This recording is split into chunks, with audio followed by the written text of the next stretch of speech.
ഉച്ചയുറക്കം ശീലം എനിക്ക് ഇല്ലാത്തതാണ്. പക്ഷെ ഇന്ന് ഉച്ചയ്ക്ക് എന്തോ ഒരു ക്ഷീണം പോലെ തോന്നി. അപ്പോൾ കുറച്ചേരം ഒന്ന് കിടക്കാമെന്ന് വെച്ചിട്ട് വെറുതെ ഒന്ന് കിടന്നതാണ്.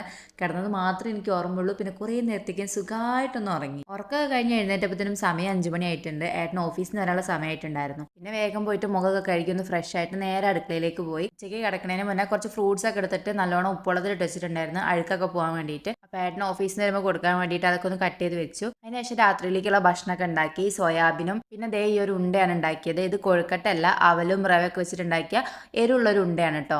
ഇതിനിപ്പോൾ എൻ്റെ പേര് പറയാമെന്നൊന്നും എനിക്കറിയില്ല. എന്തായാലും പേരറിയാത്ത ഈ പലഹാരം കഴിക്കാൻ നല്ല ടേസ്റ്റ് ഉണ്ടായിരുന്നു. പിന്നെ ഏട്ടൻ ഓഫീസിൽ നിന്ന് വന്ന് ഞങ്ങൾ ഫുഡ് കഴിക്കലൊക്കെ കഴിഞ്ഞിട്ട് രാത്രി 10 മണിയായപ്പോൾ ഞങ്ങളൊന്ന് പുറത്തേക്ക് പോയിട്ടോ.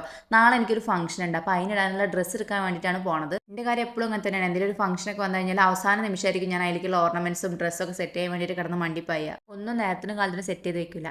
Lazy girl. ഈ ഒരു കാര്യത്തിനാണ് ഞാനും എൻ്റെ അമ്മയും കൂടി അധികം തിരക്കൂടലും. ഹുദൈബിയിലുള്ള അൽമദീനയ്ക്കാണ് ഡ്രസ്സ് എടുക്കാൻ പോയത്. ഒരു ഡ്രസ്സ് എടുക്കാൻ പോയാൽ ഞാൻ 2